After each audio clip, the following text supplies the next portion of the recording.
Working in the greenhouse today. It's March the 2nd, and we got a lot to do. We got a lot of flats to get ready. We're going to be planting watermelons, cantaloupes, eggplant, and bell pepper, the first round of those here in a few days. So we'd like to go ahead and get all of our flats ready with the dirt in them and the holes punched, ready to go. So when we get ready to plant, that's all we have to do. So that's what we're doing now.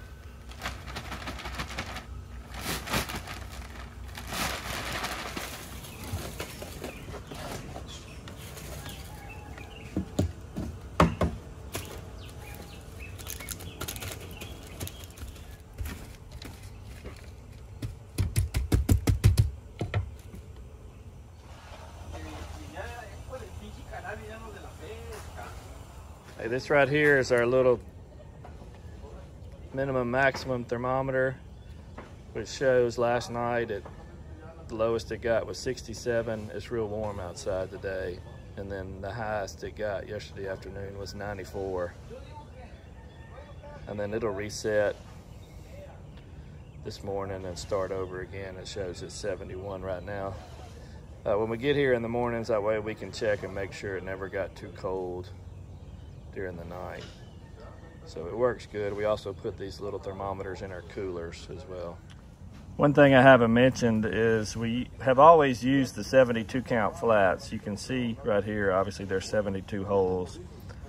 It would probably be better on the transplants if we used the 36 count, just because it would make the holes twice as big and give a little more room for each plant. But we've always used the 72 primarily because it just cuts everything in half. We'd have to have twice as many trays, twice as much soil, twice as much work getting them ready, and it also takes twice as much room in the greenhouse.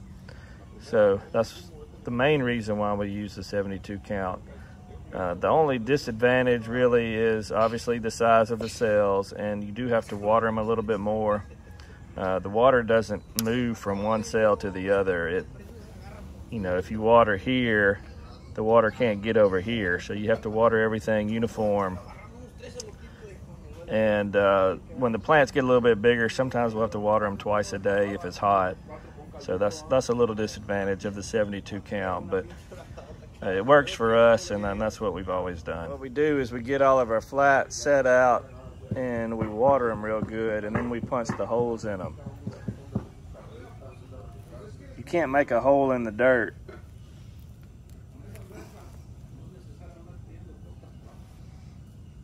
without them being wet, because they won't stay. So once you water them, the soil kind of sticks together, and then when you punch the holes will stay in there and stay shaped as long as you need them until you get ready to plant. You want to water them real good initially. We've got two different size hole punchers. This size right here is for the smaller seeded stuff.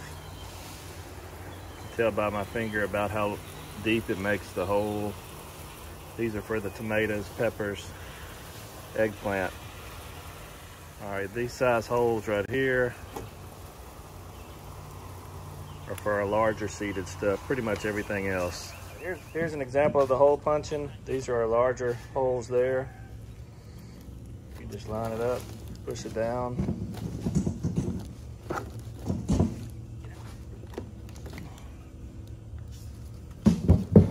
There you go, you got your holes there. You can see right now that it's 85 degrees in the greenhouse, and you can see how the sides have already come down about halfway. When it hits 80 degrees in here, that's when the sides start going down in increments. We've got all the trays ready right now that we need to. They've got the soil in them, got the holes punched.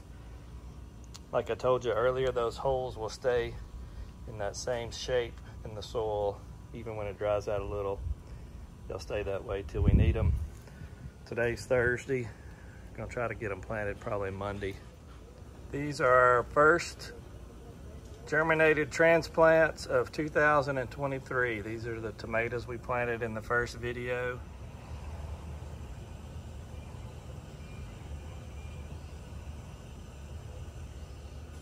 There's another example of one right here, just barely coming up.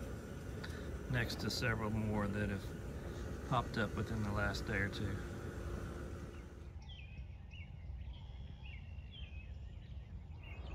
It's planting day today in the greenhouse. We got a lot to do, so let's get started.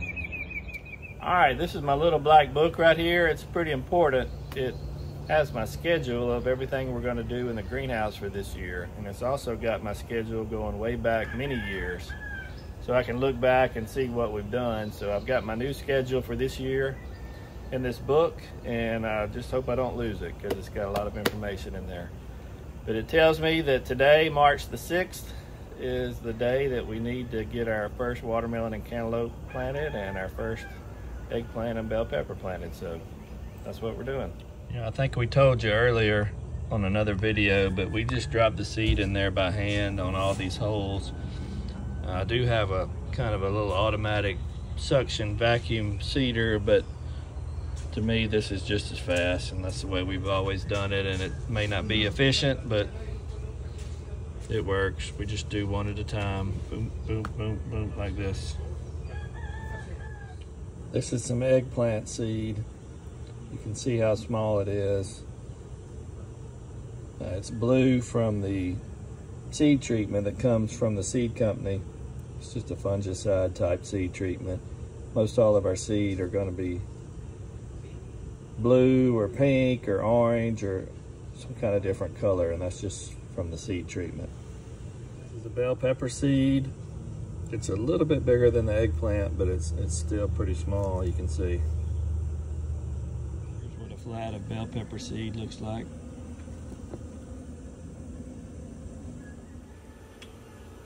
The bell pepper and the eggplant are on the heating table now.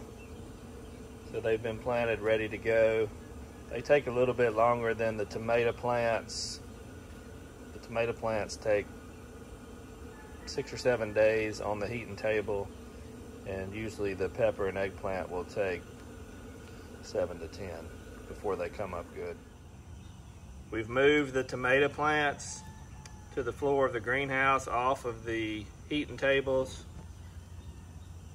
This is a close-up view of what they look like. So you can tell they came up pretty good and are all about the same size. When we say that we put them on the floor of the greenhouse, they're really not sitting directly on the floor. We don't have tables, but we put these flats upside down and have the tray sitting on them so they're a few inches off the ground. You can kind of tell right there, there's a row of them. We make it the width of the flat and put another row. So that just keeps them from sitting directly on the ground, gives some air movement underneath.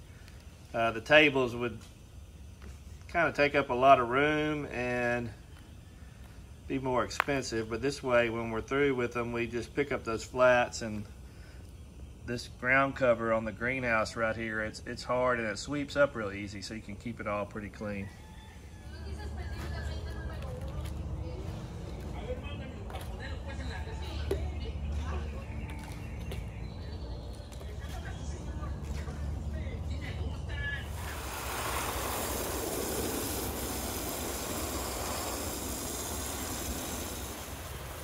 All right, some of you may ask how we don't make a mess with the water in the greenhouse.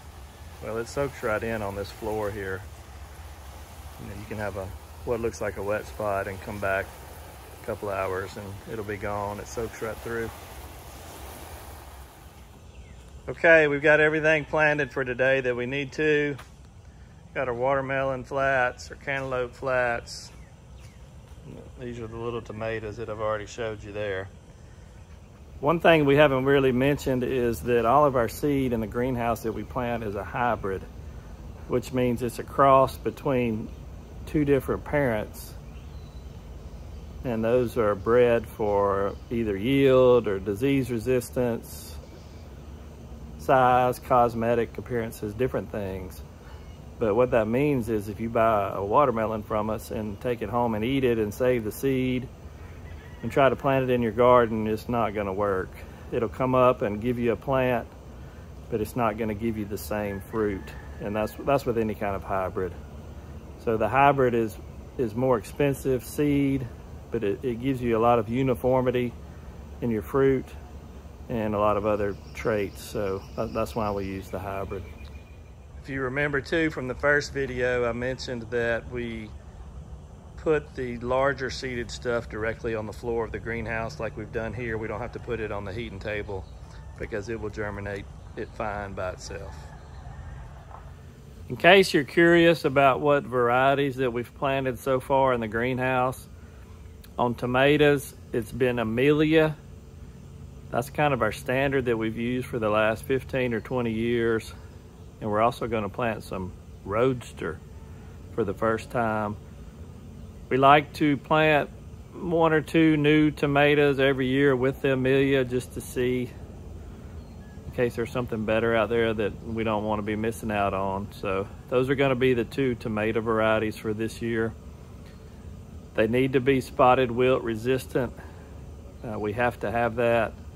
If we don't, we won't make anything. So that's why we choose those varieties there. On the bell pepper, we also have to have a spotted wilt resistant. It's Boca is the variety on the bell pepper. Watermelons, Summer Flavor 720. Cantaloupes, Aphrodite. And eggplant, Night Shadow. These are commercial varieties. You won't find them at your feed store if you're going to buy some transplants or seed for your garden. But you can order these seeds yourself. You'll just have to start them by seed. So. All right, we're back in the peach orchard now. You can see we've got a few blooms popping out in places. This is one of the varieties that always blooms first.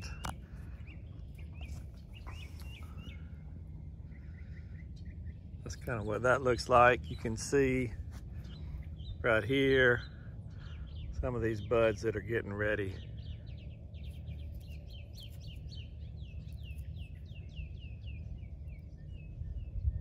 Those 2 right there, you can tell they're getting ready to pop open. It's kind of a pretty sight when they're all blooming. Some years they're different than others. Sometimes they'll put on the leaves at the same time they're blooming, and sometimes they'll bloom and then put on the leaves. So if you can get a year whenever they bloom without any leaves, it makes it really pretty. We'll try to get you some pictures of that later. Here's some more right here. You know, you just imagine if every bloom was a peach. You can see why we have to thin them, because you don't want all these peaches that close together. You'll be able to see that later whenever we start making little peaches on here.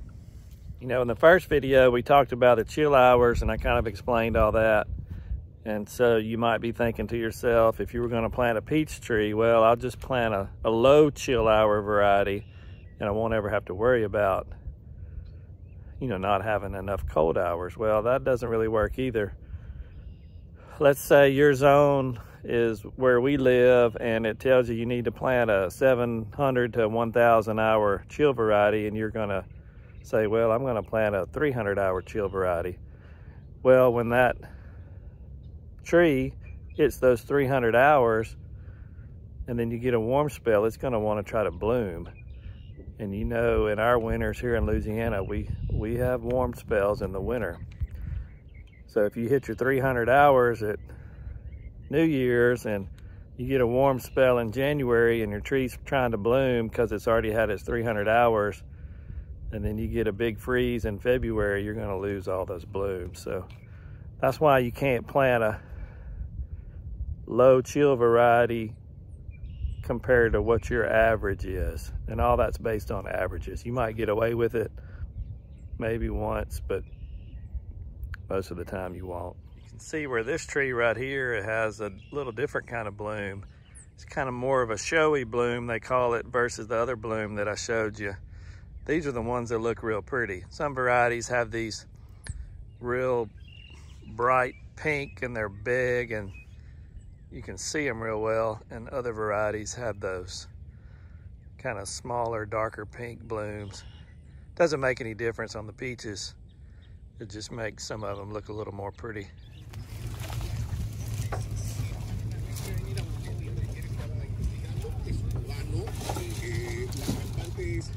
As us hauling off all the limbs, it's a big process. It doesn't really take that long, but it's a lot of trips back and forth getting them hauled off.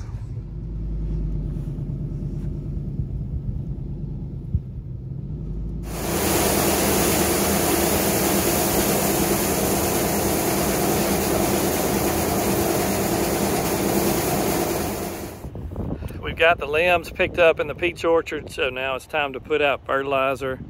That's what we're doing now. We're gonna put out 2 different things. We can't mix them because the rate's different, so we'll make 2 trips with the fertilizer buggy. Right now we're putting out ammonium sulfate, potash, and resurge. I'm pulling the buggy with my truck. There's really no need for a tractor since we've got the grass middles. We will not be able to incorporate it. I talked about dry fertilizer and incorporation on the last video, but we don't do any tillage here in the peach orchard, so we'll just have to let it melt in with the rain. The ammonium sulfate will give us a nitrogen source, and then of course the potash is your potassium. So today we will have nitrogen, potassium, calcium, and sulfur applied. We'll come back later and put out another shot of nitrogen in a couple months. This will be 50% of the nitrogen that we need. On these spreader buggies, this right here is what engages it. This wheel right here with the teeth on it. It's a special tire right here where these teeth fit in those grooves of that tire. Turns the belt, which in turn drives the chain. The chain turns on the bottom of the hopper there and brings the fertilizer out the back, and it hits these spinners right here, and that's what slings it out. It throws out a 40-foot swath, so it's perfect to go right down the middle of the peach rows.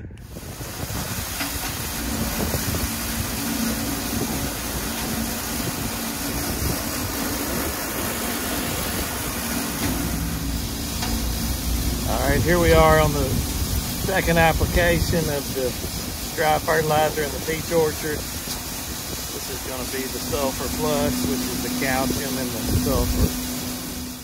This is my rig here that I spray my peaches with. It's an older International tractor that I keep hooked up to my peach sprayer right here. That way I don't have to always be hooking and unhooking on another tractor. It's an air blast sprayer. It puts out a lot of water volume.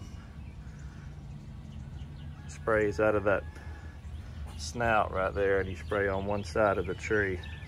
500-gallon tank.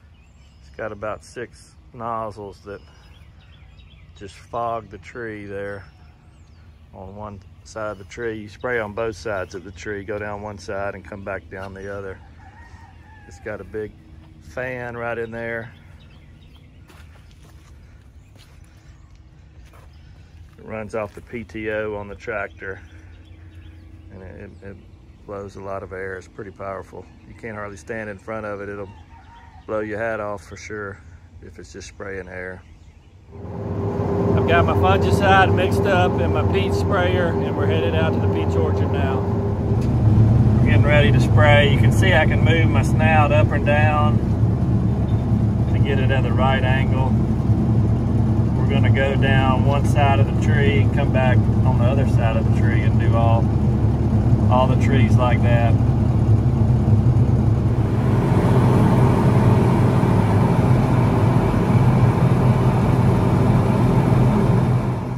As soon as we start seeing blooms pop out, that's when we start putting out fungicides.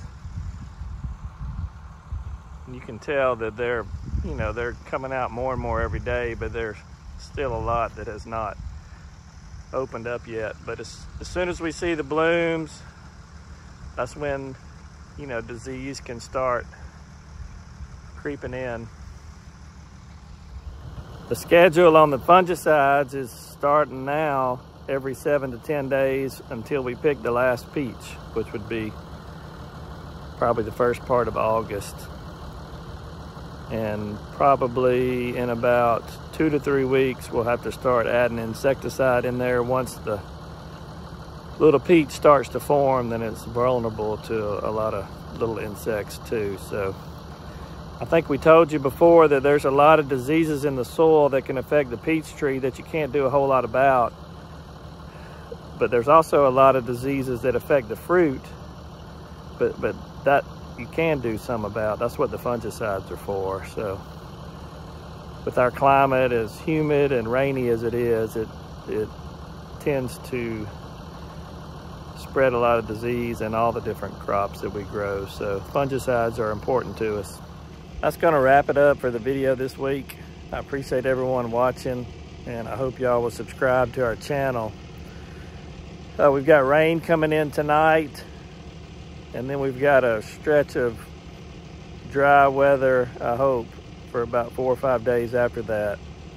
So I'm hoping we can get our plastic laid in that stretch and our first sweet corn planted. So I hope that's on the next video.